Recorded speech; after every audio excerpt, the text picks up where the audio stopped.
Olá a todos! Bem-vindos à segunda aula de citogenética humana sobre aberrações cromossômicas numéricas. As aberrações ou anomalias cromossômicas numéricas podem ser classificadas em euploidias e aneuploidias. As aberrações numéricas se originam de erros na divisão celular, erros mitóticos ou meióticos. Esses erros se referem a uma falha na separação dos cromossomos durante a divisão. Essa falha é chamada de não disjunção cromossômica. Isso pode acontecer tanto na formação do embrião, então um erro mitótico, ou durante a gametogênese paterna ou materna, então um erro meiótico. As euploidias se referem à presença de um ou mais lotes haploides inteiros na célula. Então, uma célula que deveria ser 2N, ela é 3N ou triploide, ou ainda tetraploide, 4N. A triploidia, ela acontece, na maioria das vezes, pelo que chamamos de dispermia, que é a fecundação de um óvulo por 2 espermatozoides. Isso ocorre em 66% dos casos de triploidia. Em segundo lugar, com 24%, vem a fecundação de um óvulo normal por um espermatozoide 2N, então um espermatozoide que não sofreu a meiose.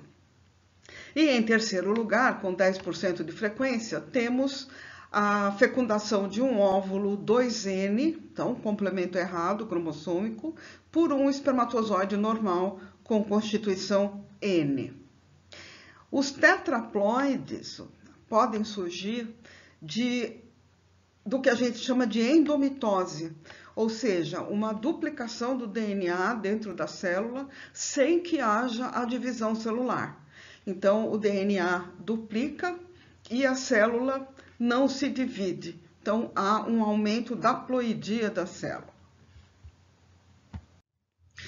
Aqui nós temos nessa imagem o cariótipo de uma célula 3N.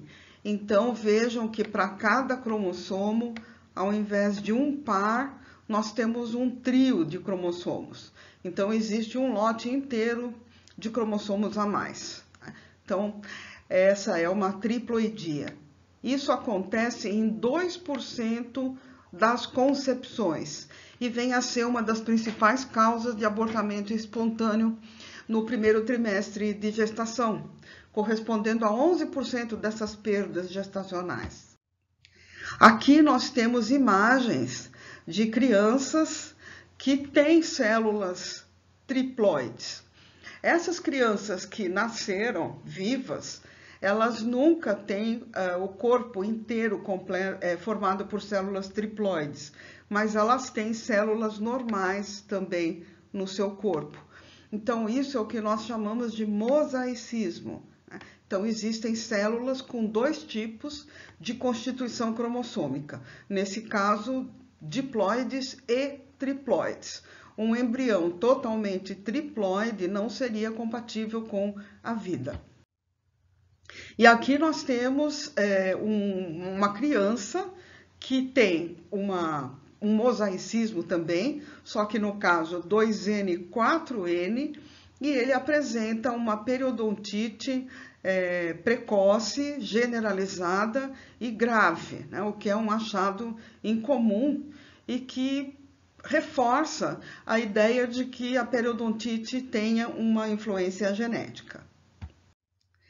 As aneuploidias, elas são também anomalias de número, só que nesse caso o que acontece é a presença de um cromossomo a mais ou um cromossomo a menos. Se a célula apresentar um cromossomo a mais, então ela é 2N mais 1, nós temos uma trissomia. E se a célula apresentar um cromossomo a menos, sendo então 2N menos 1, nós temos uma monossomia. No caso dos autossomos, né, os cromossomos não sexuais, nós vamos encontrar em crianças nascidas vivas apenas a trissomia do cromossomo 21, a trissomia do 18 e a trissomia do 13. Esses erros, essas aneuploidias, são causadas, então, como já foi dito, pela não disjunção cromossômica, ou seja, uma falha na separação dos cromossomos durante a divisão. Então, aqui nessa figura, vocês veem duas possibilidades. Um erro na primeira divisão da meiose e um erro na segunda divisão da meiose. Então, aqui nessa figura, nós temos dois cromossomos homólogos pareados. Numa divisão normal, cada cromossomo se dirigiria a um polo e cada célula teria, então, um cromossomo duplicado, apenas um membro do par. Mas o que aconteceu aqui foi que os dois cromossomos foram para a mesma célula, sendo que a outra ficou sem nenhum representante daquele par. Na segunda divisão, é claro que todos os produtos da meiose aqui serão anômalos, porque nós teremos as células com dois cromossomos daquele par e células que não têm cromossomo daquele par, certo? Então, todos os gametas formados serão anômalos.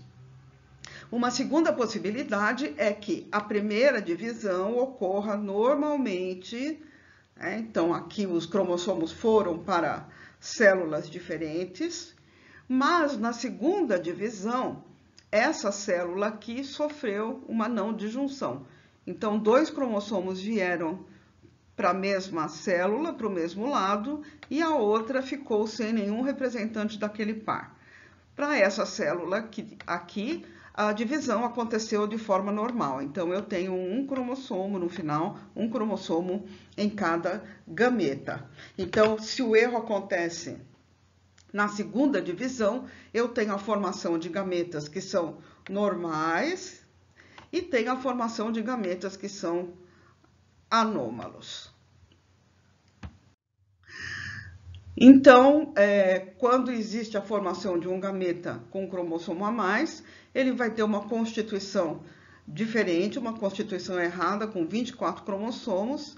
Havendo, então, a fusão com o outro gameta normal, nós vamos ter, então, um indivíduo que vai ter 47 cromossomos e não 46. Aqui está representado o erro como sendo do gameta feminino, mas o erro pode acontecer em qualquer gameta. Um exemplo de aneuploidia, que é o mais importante pela frequência com que ocorre, é a síndrome de Down, que vem a ser causada pela trissomia do cromossomo 21. Essa síndrome ocorre com uma frequência de 1 a cada 600 nascimentos, então tem uma frequência significativa. Ela foi descrita clinicamente em 1866 por um médico chamado John Down, e em 1959 é que ficou estabelecida, então, a causa da síndrome como sendo uma aberração cromossômica. As crianças Down apresentam sempre uma hipotonia generalizada, sempre um comprometimento intelectual, apresentam sinais faciais que são bastante marcantes, como, por exemplo, a presença de epicanto nas pregas palpebrais. As fendas palpebrais têm uma inclinação mongoloide, né, que é a inclinação da pálpebra, da fenda palpebral para cima, né? Apresentam com uma frequência de cerca de 50% uma cardiopatia congênita. A prega palmar única também é muito citada, dentre outros sinais. Aqui nós temos, então, alguns sinais que as crianças Down apresentam, como aqui um afastamento entre o hálux, né, que é o dedão do pé, e o segundo artelho, a língua fissurada, né, uma microbraquicefalia, aqui a clinodactilia do quinto dedo, a prega palmar única, né, e aqui o rostinho característico da criancinha Down. Aqui o cariótipo de uma criança ou de um indivíduo com síndrome de Down, no caso sexo feminino, tem 2x aqui, certo? Então nós vemos que aqui com relação ao cromossomo 21, nós não temos um par, mas temos um trio. Então é uma trissomia do cromossomo 21. Aqui, a trissomia também é evidenciada através daquela técnica de Fish, que já foi mencionada na aula anterior, só que, nesse caso, a técnica foi aplicada numa célula interfásica. Nesse caso, foram usadas 2 sondas de DNA, uma sonda correspondente ao cromossomo 21 e uma sonda correspondente ao cromossomo 13. Então, com relação ao cromossomo 13, a célula mostra aqui 2 marcações fluorescentes, mostrando que existem 2 cromossomos 13. Mas com relação ao 21, nós temos então 3 marcações fluorescentes, mostrando que essa célula apresenta 3 cromossomos 21 e não 2. A grande maioria dos casos de síndrome de Down acontece pelo que a gente chama de trissomia simples, que é exatamente esse fato da criança ter um cromossomo 21 a mais. Então, um cromossomo solto a mais na célula. Então, isso é realmente a imensa maioria dos casos de síndrome de Down. Então, crianças que têm 47 cromossomos. Mas existem casos que são muito mais raros do que esses, que ocorrem porque o indivíduo apresenta mosaicismo ou apresenta uma aberração estrutural envolvendo o cromossomo 21. Mosaicismo, como já foi falado, consiste no fato do indivíduo apresentar linhagens celulares com constituições diferentes, né? Então, o indivíduo que apresenta células com constituição cromossômica diferente, ele é chamado de mosaico, né? Fazendo uma referência a essas obras que são feitas com pedacinhos de pedra, geralmente, formando uma figura, né? Fazendo essa comparação com o fato do indivíduo ter células com constituição diferente. O indivíduo que é mosaico, ele se origina por erros mitóticos que aconteceram durante a formação do embrião. Então, durante as mitoses no embrião, uma célula sofreu uma não disjunção cromossômica e essa célula passou a fazer parte, então, daquele embrião. Então, o indivíduo que nasce, ele tem células de 2 tipos, células com uma constituição normal, células trissômicas. Às vezes, nós encontramos no mesmo indivíduo 3, 4 linhagens celulares. Essas linhagens, ou a proporção das células anômalas no indivíduo pode variar, porque isso depende do momento, né, do desenvolvimento do embrião em que aconteceu essa não disjunção cromossômica. Então, nós podemos ter indivíduos que têm um grau, né, um nível de mosaicismo baixo. Nós temos indivíduos que têm um nível de mosaicismo alto, né? Aqui imaginando que as célulazinhas verdes seriam as células com constituição anômala. E existiriam também indivíduos com uma porcentagem intermediária de células anômalas. Claro que isso se refletiria também no fenótipo do indivíduo, né? Quando se fala em mosaico, costuma-se fazer uma diferenciação entre o mosaicismo e o quimerismo, ou seja, entre mosaicos e quimeras, né? Então, o mosaicismo já é uma situação rara, e o quimerismo é uma situação muito mais rara do que o mosaicismo. Então, no caso do mosaicismo, a gente tem aqui uma fecundação por gametas normais, que formaram um zigoto normal. Esse zigoto começou a se dividir para formar o embrião e houve, então, uma alteração genética em uma célula. Por exemplo, essa célula é trissômica, né, com relação ao 21, por exemplo. O embrião vai continuar se desenvolvendo e o corpo desse embrião vai ser formado por células que têm uma constituição normal misturadas com células que têm uma constituição anômala. Então, esse indivíduo é um mosaico. Então, vejam que aqui há uma única fecundação, um único zigoto.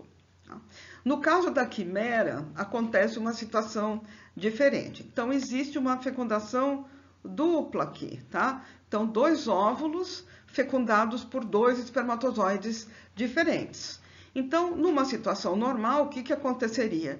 Seriam formados 2 zigotos, né? Esses zigotos começariam a se dividir para formar um embrião e cada embriãozinho se implantaria em um local no útero, dando origem, então, a uma gestação de gêmeos. Só que, eventualmente, essas células de um embrião e do outro embrião, elas podem se fundir formando uma massa única de células aqui. Ou ainda pode haver uma troca de células entre esses 2 embriõezinhos bem no início do desenvolvimento. No caso de haver fusão, né, das células de 2 embriões diferentes, nós teríamos o nascimento de um único indivíduo, mas que na realidade é composto por células de 2 indivíduos diferentes, né, do que deveriam ser 2 indivíduos diferentes. Então, o indivíduo, ele tem células, vamos chamar células dele e as células do irmão gêmeo ou irmã gêmea dele. Então, é uma situação bastante rara, né? Mas que já foi documentada várias vezes. Existem relatos muito interessantes. No YouTube, por exemplo, tem relato de 2 casos que ficaram famosos, né? E depois eu posso indicar para vocês. A síndrome de Down, voltando a ela, né? Ela tem uma correlação com a idade materna. Tá? Então, estudos já muito antigos, né? Isso foi feito em diversos locais do mundo e o resultado sempre foi consistente, né? O que se verificou? Que conforme a idade da mãe aumenta, né? Aqui nesse eixo nós temos a idade da mãe. Então, conforme a idade da mãe aumenta, né? A partir de um certo ponto, vamos botar esse ponto aqui que corresponde a 40 anos, ou a frequência de síndrome de Down aumenta assim, vertiginosamente, tá? Então, daqui, do início do gráfico, nós temos 20 anos de idade, até 30, 35 anos, mais ou menos o que está aqui, a frequência de síndrome de Down, ela é menor do que 0,5% aqui, né, no ponto mais alto. Então, muito baixa nessa faixa etária. A partir de 40 anos, essa curva, então, ela sobe vertiginosamente, né? Ela tem uma ascensão notável. Né? Então, essa idade ela é considerada uma idade de risco para a síndrome de Down. Só que vejam, esse risco ele continua sendo um risco baixo. Vamos pegar aqui 45 anos. 45 anos daria em torno de 2% aqui, tá? 40 anos, menos de 1%. Então, esse risco continua sendo um risco baixo, só que ele é muito maior do que o de uma mulher com 20 anos de idade, né? Então, nessa tabela, vocês podem ver com bastante nitidez o aumento desse risco. Então, uma mulher de 20 anos, ela tem uma chance em 1.650 de vir a ter uma criança com síndrome de Down. Tá? Uma em 1.650. Uma mulher de 40 anos tem uma chance em 100. Uma mulher de 43 anos tem uma chance em 40. Uma mulher de 45 tem uma chance em 20. Então, esses números, né, a partir dos 40 anos, são porcentagens pequenas, mas que são muito, muito, muito superiores ao que se observa, por exemplo, aos 20 anos de idade, certo? E por quê, né? Porque qual que seria a explicação para esse aumento da incidência de síndrome de Down a partir de uma certa idade materna, né? Isso, a explicação mais aceita para isso é que, como na mulher a gametogênese é diferente da gametogênese masculina, né? A mulher já nasce com o estoque de óvulos prontos e esses óvulos estão estacionados na prófase 1. Então, são óvulos que não completaram ainda a meiose. Então, o que se acredita é que quanto mais tempo esses óvulos fiquem estacionados nessa fase da meiose, maior seria a chance de acontecer algum erro na distribuição dos cromossomos, na separação dos cromossomos, quando essa meiose se completar, certo? Uma outra síndrome causada por trissomia de autossomo é a síndrome de Patau, que é muito mais rara do que a síndrome de Down. A síndrome de Patau, ela se deve à trissomia do cromossomo 13. E aqui nós temos nessas imagens alguns sinais clínicos que aparecem nas crianças com síndrome de Patau, que são a fissura lábio-palatal, né, a fissura lábio-palatal, a polidactilia, né, a presença de dedos a mais. Eles têm também anomalias cardíacas, anomalias do sistema nervoso central. Então, é um quadro clínico mais complicado do que o da síndrome de Down. Aqui, o cariótipo de uma pessoa que tem síndrome de Patau, a frequência, olha, 1 em 10 mil, bem menor do que a de 1 em 600, que é o da síndrome de Down. Aqui o cariótipo característico mostrando os 3 cromossomos 13 aqui. Né? Então, uma trissomia do cromossomo 13. A síndrome foi descrita em 1960 pelo Patau. Aqui a técnica de Fish mostrando a trissomia. Foram usados também 2 tipos de sonda, né? Aqui uma célula normal, mostrando que ela tem 2 cromossomos 13 e 2 cromossomos que deve ser o 21. E aqui a célula interfásica de uma pessoa que tem trissomia do 13, mostrando então 3 pontinhos, 3 marcações fluorescentes que correspondem ao cromossomo 13. A outra trissomia de autossomo que aparece em crianças nascidas vivas é a trissomia do 18, né, que leva ao que se chama de síndrome de Edwards. Também bem mais rara do que o Down, tem uma frequência de 1 a cada 8 mil nascimentos. As crianças apresentam uma baixa estatura, baixo peso ao nascimento. Ao contrário do Down, elas não são hipotônicas, mas elas são hipertônicas. Elas apresentam a mão com os dedinhos assim nessa postura, que inclusive é chamada na literatura de postura de síndrome de Edwards.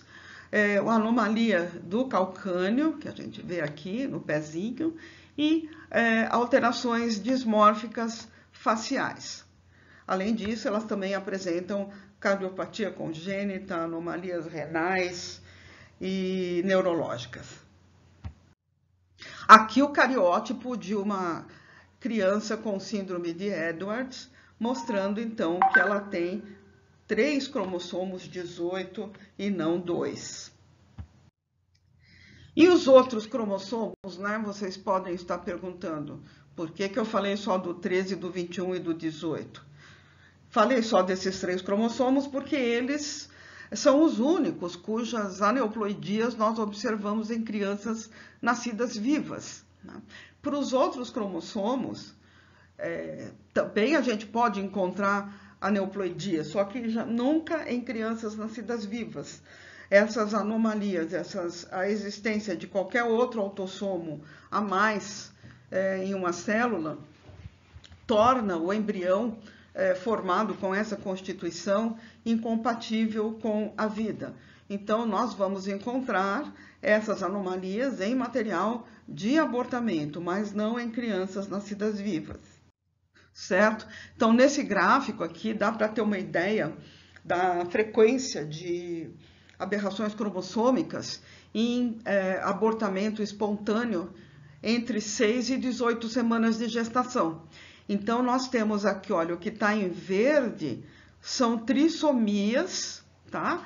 O que está em laranja, monossomias, e em amarelo, as poliploidias, são aqueles casos em que a célula tem uma ploidia anormal, que é 3N, 4N, por exemplo, tá? Então, se a gente vê aqui toda essa área, né, somar toda essa área aqui, tudo isso é aberração cromossômica, tá? Numérica, certo? A gente tem aqui também uma contribuição de aberrações cromossômicas estruturais, que nós vamos ver depois, tá certo? Então, do total de abortamentos até 18 semanas de gestação, a gente tem a contribuição de aberrações cromossômicas de uma maneira extremamente significativa. E os cromossomos sexuais também podem sofrer não disjunção? Obviamente que sim, certo? Então, vamos ver alguns exemplos. O primeiro, a síndrome de Klinefelter, que é caracterizada por um cariótipo 47XXY. Existe, então, um cromossomo sexual a mais. Então, devido à presença do cromossomo Y, os indivíduos Klinefelter são homens, né? São do sexo masculino, e eles podem apresentar uma série de sinais clínicos que vocês vão encontrar descritos nos livros de genética, né? Por exemplo, eles tendem a ter uma estatura maior do que a média, tem uma redução de cabelo, pelos, né, faciais, podem ter osteoporose, os testículos pequenos e mais uma série de sinais, né? Eles podem apresentar ginecomastia, o hipogenitalismo sempre vai aparecer e a esterilidade sempre vai aparecer. Então, esses dois sinais aqui, o hipogenitalismo e a esterilidade, vão estar presentes em todos os indivíduos com síndrome de Klinefelter. Os outros sinais têm uma frequência variável. A frequência da síndrome é de 1 a cada 1000 meninos que nascem, tá? E de interesse aqui para vocês da odontologia, esses indivíduos, eles apresentam a espessura do esmalte maior do que de um indivíduo XY, e eles apresentam uma característica que é encontrada muito raramente na população, que é o taurodontismo, tá? Então, molares taurodônticos, eles podem ser um indicativo de que um indivíduo apresenta síndrome de Klinefelter, uma vez que esses sinais todos que aparecem nos livros não necessariamente vão estar presentes no indivíduo que tem esse cariótipo. Aqui, o cariótipo do indivíduo com síndrome de Klinefelter, onde nós vemos 3 cromossomos sexuais, 2X e 1Y. Uma outra aneuploidia de cromossomo sexual é o chamado duplo Y. Os indivíduos são 47XYY. Então, eles têm 2 cromossomos Y. Aqui nessa foto, vocês veem 2 irmãos gêmeos, né, onde um deles apresenta cariótipo XYY, que é o indivíduo mais alto aqui nessa imagem, tá? Então, eles realmente têm uma tendência a ter uma estatura mais elevada, a ter atraso no desenvolvimento da fala e dificuldades de aprendizado. O primeiro caso foi publicado em 1961 e a frequência é estimada em 1 a cada 1000 meninos nascidos. Aqui o rostinho de um menininho que tem esse cariótipo duplo Y, então realmente eles não têm características físicas, anomalias físicas assim marcantes que possam sugerir, né, um diagnóstico desse tipo. Aqui o cariótipo do duplo Y, onde a gente vê também 3 cromossomos sexuais, um cromossomo X e 2 cromossomos Y. Essa síndrome, o duplo Y, ela é cercada de de histórias, né, a respeito de violência, né, porque no passado acreditava-se que os indivíduos duplo Y teriam uma tendência a ser violentos e que seriam, então, mais propensos a serem criminosos. Tá? Mas isso não é bem assim, tá? Depois eu vou contar para vocês. Aqui o triplo X. Então, existem mulheres que têm 3 cromossomos X, tá? E o interessante é que essas mulheres, elas são normais, né? Então, elas não têm nenhum tipo de anomalia física, nem mental e nem de fertilidade, certo? A frequência gira em torno de 1 a cada 1000 meninas nascidas. Aqui a gente vê no cariótipo os 3 cromossomos X, tá? Agora, uma situação diferente é a ausência de um cromossomo. Então, no caso da síndrome de Turner, nós temos a monossomia de um cromossomo, que no caso é o cromossomo X. Então, as meninas que têm síndrome de Turner, elas têm cariótipo 45X. Então, falta um cromossomo, né? Elas têm 45 e não 46. E o cromossomo que falta é um cromossomo sexual. Se vocês olharem também nos livros de genética, vocês vão encontrar imagens mostrando uma série de sinais, uma série de características físicas que podem estar presentes nas meninas com síndrome de Turner. Por exemplo, aqui o pescoço alado, elas podem ter desvios da coluna, com escoliose, cifose, elas têm os olhinhos com essa inclinação ao contrário do Down, né, o olhinho inclinado para baixo. Elas podem nascer com esse edema linfático de dorso dos pés, tá? Mas tudo isso é extremamente variável, extremamente variável.